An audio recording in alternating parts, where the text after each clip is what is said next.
성경 말씀 우리 같이 찾아 읽습니다. 베드로 후서 3장 말씀입니다. 신약 성경의 베드로 후서 3장 8절부터 13절까지 말씀입니다. 같이 읽습니다. 사랑하는 자들아, 주께는 하루가 천년 같고 천년이 하루 같다는 이 한 가지를 잊지 말라. 주의 약속은 어떤 이들이 더디다고 생각하는 것 같이 더딘 것이 아니라 오직 주께서는 너희를 대하여 오래 참으사 아무도 멸망하지 아니하고 다 회개하기에 이르기를 원하시느니라. 그러나 주의 날이 도둑같이 오리니 그날에는 하늘이 큰 소리로 떠나가고 물질이 뜨거운 불에 풀어지고 땅과 그 중에 있는 모든 일이 일어나리로다. 이 모든 것이 이렇게 풀어지리니 너희가 어떠한 사람이 되어야 마땅하냐? 거룩한 행실과 경건함으로 하나님의 날이 임하기를 바라보고 간절히 사모하라. 그날에 하나님 불에 타서 풀어지고 물질이 뜨거운 불에 녹아지려니와 우리는 그의 약속대로 의가 있는 곳인 새 하늘과 새 땅을 바라보도다. 아멘. 전환기 시대에 주목받는 사람들이 미래학자들입니다. 작고한 엘빈 토플러가 우리 시대의 대표적인 미래학자였습니다. 또 현존하는 프랑스 최고의 천재로 불리는 자크 아탈리도 우리 시대의 탁월한 미래학자입니다. 그가 쓴 책 중에 21세기 사전이라고 하는 책이 있는데 400여 개의 주제들을 에세이로 풀어낸 그런 책입니다. 그리고 미래의 물결이라고 하는 책에서는 50년 후의 인류의 미래를 예측을 하고 있습니다. 뭐 정도의 차이가 있지만 우리 시대 대다수 미래학자들은 대개 짧게는 10년, 20년 뒤, 조금 길게는 4, 50년 뒤, 아주 길게는 100년 뒤의 미래를 예측을 하고 있습니다. 그렇지만 저들이 말하는 미래는 분명한 한계가 있습니다. 그게 뭐냐면 저와 여러분이 살아가는 당대의 시간이라고 하는 범주 안에 있는 미래를 예측하고 있다 하는 겁니다. 그럼에도 불구하고 미래학자들은 왜 아직도 오지 않은 인류의 미래를 예측하는 것입니까? 우리가 성경을 조금만 유의해서 읽어보면 성경 안에는 우리 시대에 그 어떤 뛰어난 미래학자보다 더 탁월한 미래학자들의 예언이 수두룩하구나 하는 것을 알게 될 것입니다. 그런 의미에서 성경 전체가 미래의 예언서라고 해도 과언이 아닙니다. 성경이 말하는 미래는 엘빈 토플러나 자크 아탈리와 같은 미래학자들이 말하는 것과는 차원이 다른 미래를 예언하고 있는 것을 볼 수가 있습니다. 오늘 본문은 로마 감옥에 갇혀서 죽음을 눈앞에 두고 있는 사도 베드로가 소아시아에 흩어져 살고 있던 당시 성도들에게 보낸 유언과도 같은 편지입니다. 당시는 로마의 제5대 황제 네로가 통치를 하던 통치 말기입니다. 네로 시대의 큰 사건 중에 하나는 AD 64년에 일어났던 로마시의 대화재, 그 대화재 사건을 그리스도인들이 저지른 방화 사건으로 뒤집어 씌우면서 그리스도인들을 박해한 일입니다. 온갖 참혹한 방법으로 박해했습니다. 동물들의 먹이로 던져주기도 했습니다. 십자가에 처형하기도 했습니다. 그리고 그리스도인들을 높은 장대에 매달아 불로 태우면서 그렇게 횃불을 대신하기도 했습니다. 이런 박해의 소용돌이가 소아시아에 흩어져 있던 당시 그리스도인들에게 휘몰아치고 있는 그 시대입니다. 어느 시대나 그렇듯 교회의 진짜 무서운 적은 외부적인 박해가 아니라 내부에 있는 적이 더 무섭습니다.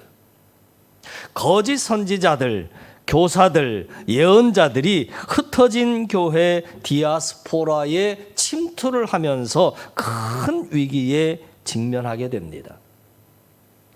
사도 베드로 편지의 수신자들이었던 소아시아 지역에 흩어져 있는 디아스포라들은 어떤 자들이었나? 누가 지금 수신자로 듣고 있는가라고 할 때 그들을 성경은 이렇게 소개를 하고 있습니다. 베드로전서 2장 9절에 보니까 너희는 선택된 족속이라 그랬습니다. 왕 같은 제사장이라 하였습니다. 거룩한 나라라 하였습니다. 하나님의 소유된 백성이라 그렇게 소개를 하고 있습니다. 그리고 이어서 어두움에서 불러내어 그의 기이한 빛에 들어가게 하신 이의 아름다운 덕을 선포하는 자로 부름받은 자들이라 그랬습니다. 뿐만이 아니라 성경은 이어서 신성한 하나님의 성품에 참여하는 자로 부름받은 자들이었습니다. 믿음의 덕을, 덕의 지식을, 지식의 절제를, 절제의 인내를, 인내의 경건을, 경건의 형제 우애를, 형제 우애의 사랑을 더하는 자로 부름받은 자들이었습니다. 이런 성도들 가운데 오늘 거짓 교사들과 거짓 예언자들이 들어와서 성도들로부터 중요한 신앙의 본질을 빼앗아 가려고 하는 사태가 벌어지고 있었습니다. 그들이 성도들에게서 빼앗아 가려던 것이 무엇이었냐면 거짓 교사들, 거짓 예언자들은 성도들을 그리스도인으로서 살아갈 수 있게 해주는 신앙의 힘줄과도 같은 아킬레스건을 잘라버리는 일을 저지르고 있었습니다. 당시 그들이 성도들에게서 잘라버리려 했던 신앙의 아킬레스건이 무엇이었나라고 할 때 성도들의 신앙의 미래를 잘라버리는 일이었습니다. 그들은 성도들에게 대놓고 이렇게 선동을 합니다. 베드로 후서 3장 4절에 이르되 주께서 강림하신다는 약속이 어디 있느냐? 조상들이 잔 후로부터 만물이 처음 창조될 때와 같이 그냥 있다 하였습니다. 그러면서 그리스도의 강림을 조롱했던 겁니다. 자, 그렇다면 오늘 이 시대를 살아가는 저와 여러분은 이 부분에 대해서 어떻게 바라보고 생각을 해야 하겠습니까? 오늘 우리는 대림절, 즉 예수 그리스도의 다시 오심을 기다리는 강림절, 오순절 이렇게 부릅니다. 세 번째 주일을 맞이하였는데 저들의 말과 같이 그리스도의 강림, 그리스도의 오심, 그리스도의 재림이 없는 것이겠습니까? 거짓 교사들의 가르침이 진실이겠습니까? 여러분 아시는 대로 우리 젊은이들이 미래를 포기하고 있습니다. 그 얘기는 곧 기성세대들이 젊은이들의 미래를 빼앗아 버렸다 하는 말과 같습니다. 미래를 빼앗아 버리는 일이 왜 문제가 되는 거냐면 오늘을 살아가는 동력을 잘라버리는 행위이기 때문입니다. 예수 믿지 않고 사는 사람들이 흔히 하는 이야기가 있습니다. 젊은이는 꿈을 먹고 살고 늙은이는 추억을 먹고 산다 하는 말입니다. 젊어서는 꿈을 위해서 인생을 투자하고 늙어서는 성공한 인생을 추억하면서 산다 하는 이야기입니다. 그러나 저와 여러분 중에 혹시라도 이런 삶의 가치를 가지고 있다면 이런 의식, 이런 가치는 완전히 버리셔야 합니다. 버리지 않는다면 우리 인생은 부질없는 한 줌의 흙 그 이상 그 이하도 아니기 때문입니다. 구약 성경의 예언자 또 미래학자였던 요엘은 수백 년 뒤에 오실 오순절 성령 강림 때를 두고 예언을 했는데 요엘서 2장 28절에 보면 이런 말씀이 기록되고 있습니다. 오순절에 성령님이 임하시면 너희 자녀들은 예언할 것이다. 하나님의 말씀을 말하면서 살 것이다 그 말이지요. 또 너희 늙은이들은 꿈을 꿀 것이다. 평생을 믿음으로 살아온 사람들은 늙어도 여전히 꿈을 꾸고 산다는 이야기입니다. 너희 젊은이들은 그 신비한 미래 세계인 새하늘과 새 땅의 환상을 보면서 살 것이다 그랬습니다. 우리 아들, 딸들이나 연세 높으신 부모님들이나 우리 젊은이들은 나이와 상관없이 하나님 말씀을 말하고 하나님의 말씀을 실상으로 보고 동일한 하나님의 말씀으로 살아가는 자가 된다는 그런 예언입니다. 동일한 꿈, 동일한 비전, 동일한 환상의 근거가 무엇인가라고 할 때 성경은 말씀이라 그랬습니다. 자, 그렇다면 혹시 여러분 예배하는 우리 성도님들 중에 미래를 빼앗겨 버렸거나 미래를 포기하신 분이 계십니까? 오늘 우리가 미래를 이야기할 때 그 미래의 궁극적인 근원이 되는 것이 무엇인 것 같습니까? 코로나의 환경과 상황이 아니라 우리의 미래의 근원은 주께서 다시 오신다 하는 그 오심의 약속에 있다라고 하는 것을 오늘 성경은 우리에게 가르쳐주고 있는 것입니다. 교회력으로 여러분 새해의 시작은 다시 오시는 주님에 대한 기다림으로부터 시작합니다. 교회력의 시작은 대림절부터 시작합니다. 그러니까 만일 교회가 다시 오실 그리스도를 기다리지 않는다면 그 교회는 교회가 아니라 할 것입니다. 교회의 공동체는 기다림의 공동체입니다. 기다림에는 아주 늦어짐이 있습니다. 오려는 사람이 오지 않을 때 기다리는 사람은 비행기가 문제가 생겼나? 중간에 연결에 문제가 생겼나? 교통체증에 심한가 보다. 그러면서 기다림이 길어진다 해도 계속 기다립니다. 왜냐하면 온다고 그분이 약속을 했기 때문입니다. 그렇기 때문에 늦어져도 기다리는 겁니다. 예수님의 죽음과 부활을 경험한 1세대, 그 1세대는 직접적으로 경험을 하거나 간접적으로 경험한 1세대 그리스도인들이 주의 재림을 간절히 기다렸습니다. 내가 곧 오마 하고 말씀을 하셨기 때문입니다. 그러나 주님은 당대에 오시지 않았습니다. 그렇게 1세대는 세월의 흐름 앞에 하나님의 부르심을 입었습니다.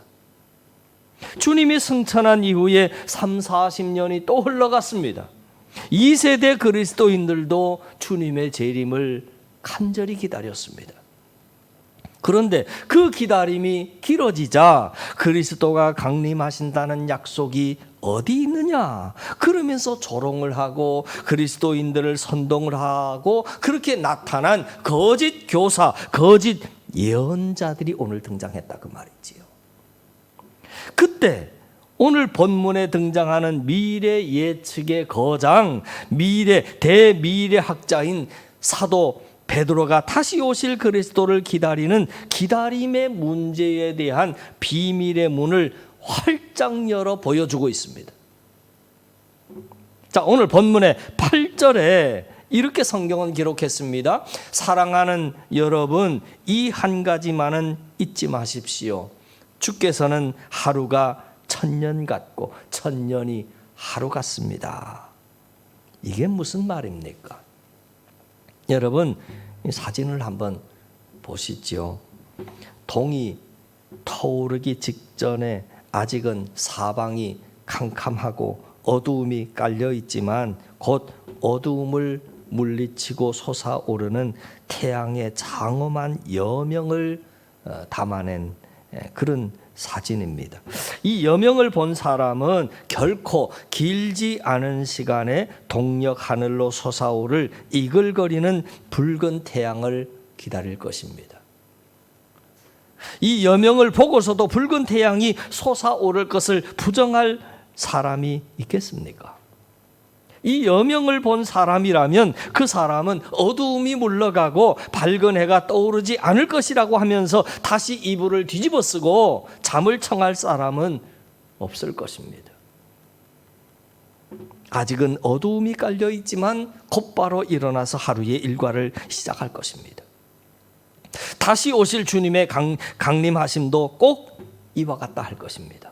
미래학자의 거장인 사도 베드로가 콕 집어서 제시해주는 하나님의 시간, 그 시간은 우리가 경험하고 느끼는 과거와 현재와 미래라고 하는 세 가지의 시간과는 완전히 다른 시간의 개념을 말하고 있는데, 오늘 성경에 뭐라고 했느냐면 주께서는 하루가 천년 같다, 천년이 하루 같다.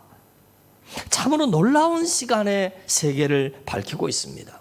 다시 말씀드려서 과거와 현재와 미래라고 하는 세 가지의 시간이 영원한 현재라고 하는 시간 안에서 하나로 응집된 세계가 하나님의 시간의 세계다라고 밝히고 있는 겁니다. 그러니까 우리의 시간의 세계와는 다른 차원이지요. 지난 주일에도 말씀드렸습니다마는 아우구스티누스의 고백록 제11권에 보면 우리가 경험하는 시간이라고 하는 것이 도대체 무엇인가 라고 그가 고뇌하면서 고백적으로 풀어놓은 이야기가 있습니다. 여러분, 우리 하나님에게도 과거와 현재와 미래라고 하는 시간, 이 세 개의 시간의 세계가 구분되어 있다고 여러분 생각되십니까? 그렇다면 이런 문제가 발생합니다. 어째서 하나님이 아브라함의 하나님이 되십니까? 아브라함의 하나님이 동시에 어째서 그의 아들인 이삭의 하나님도 되신다는 말입니까? 또 동시에 그의 손자인 야곱의 하나님도 되실 수 있다는 말입니까? 우리식으로 표현하면 최소한 야곱의 할아버지인 아브라함의 하나님이셔야 합니다. 이삭의 아버지인 아브라함의 하나님이셔야 맞습니다. 그리고 아브라함 자신의 하나님이셔야 맞습니다. 그래야 과거와 현재와 미래가 논리적으로 맞는 거지요. 그렇지만 하나님께서는 아브라함의 하나님이시면서 동시에 그의 아들인 이삭의 하나님도 되시고 또 동시에 그의 손자인 야곱의 하나님이 되어주시는 이유는 하나님은 항상 현재라고 하는 시간 안에서만 계시기 때문입니다.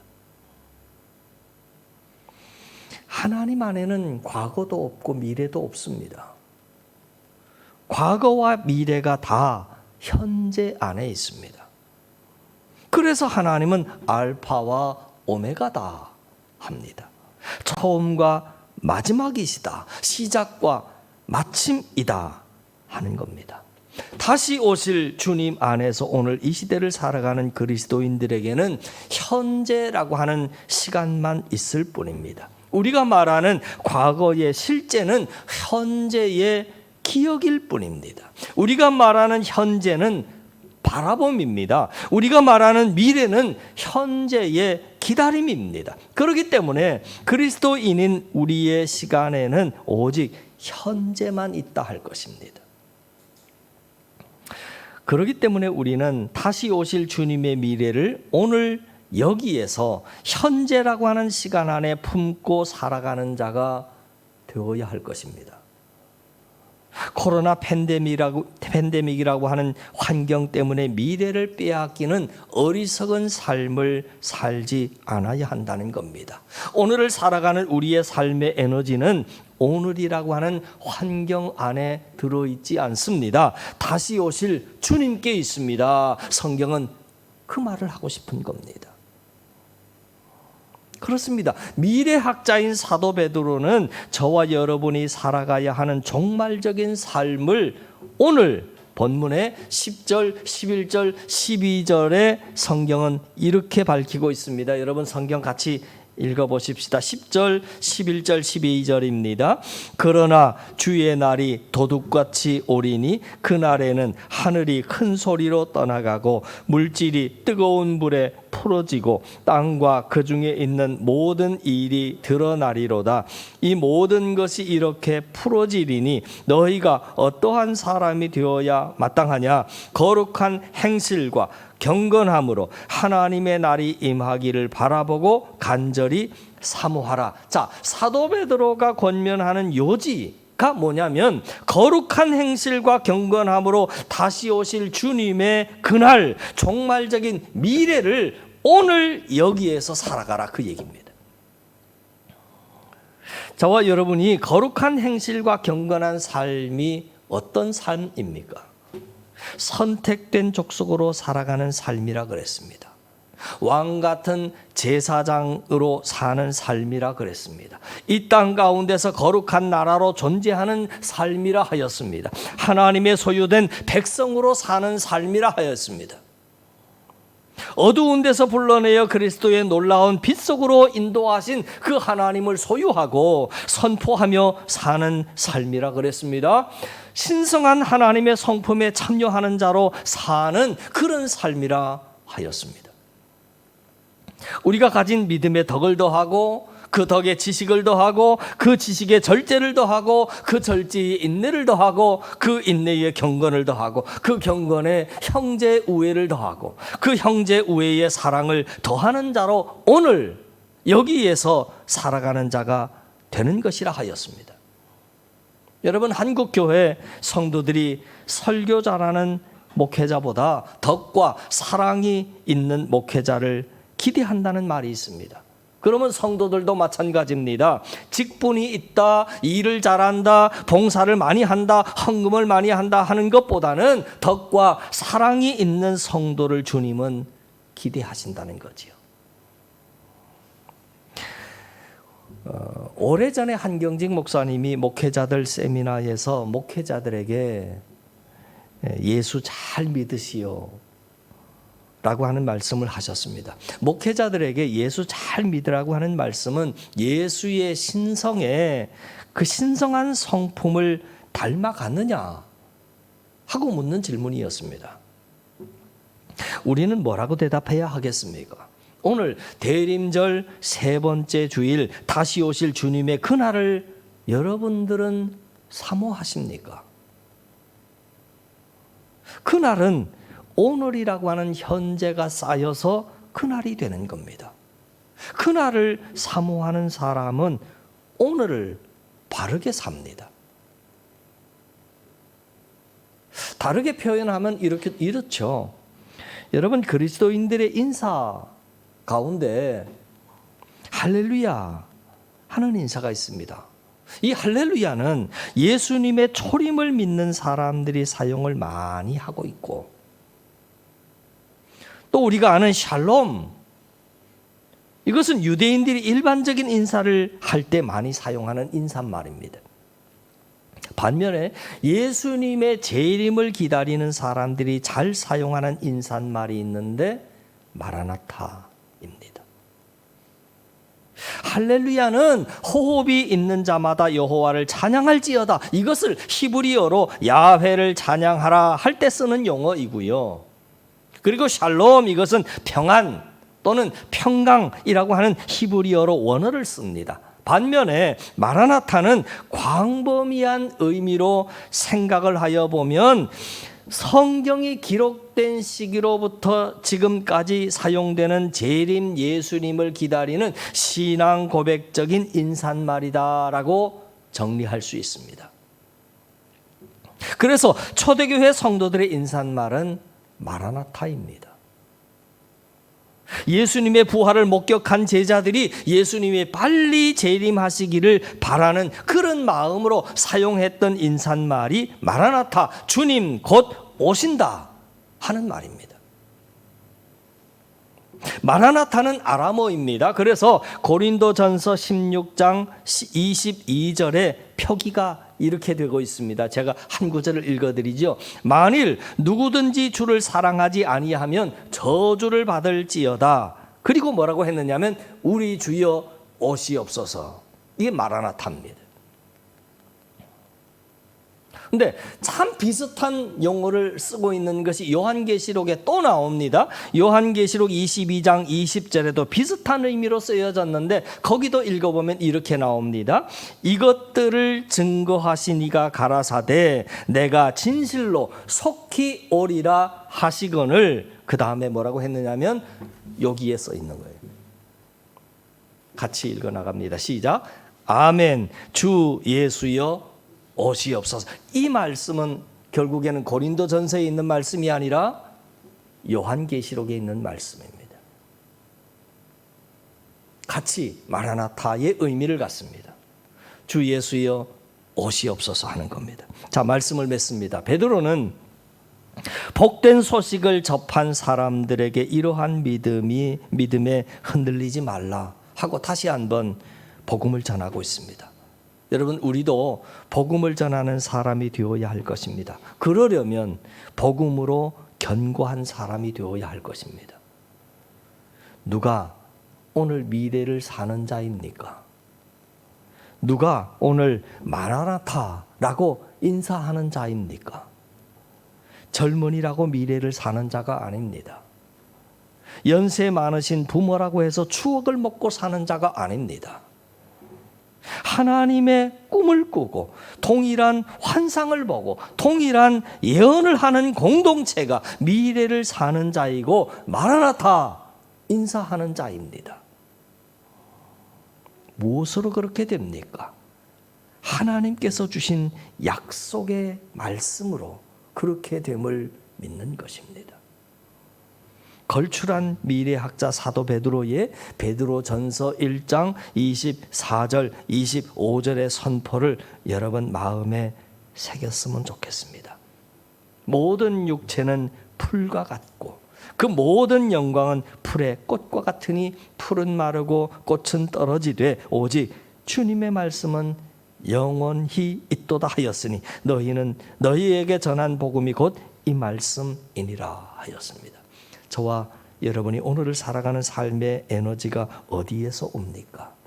다시 오실 그리스도의 강림과 그 강림과 의가 깃든 새하늘과 새 땅을 바라보는 삶에서 옵니다. 그 미래를 빼앗긴 사람은 오늘을 탐욕적으로 살아갈 것입니다. 그러나 우리는 다시 오실 주님의 미래를 오늘 지금 여기에서 사는 자입니다.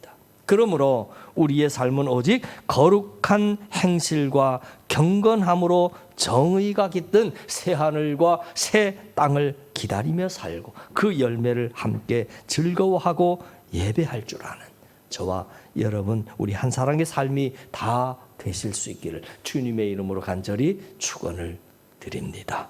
기도드리겠습니다. 하나님 아버지, 대림절 셋째 주일을 지키며 우리 한 사랑이 오늘 여기에서 다시 오실 주님을 기다립니다. 다시 오실 주님께서 예배하는 우리들의 오늘의 삶의 이유가 되어 주옵소서. 내일을 알 수 없는 안개와 같은 상황 속에 살고 있습니다.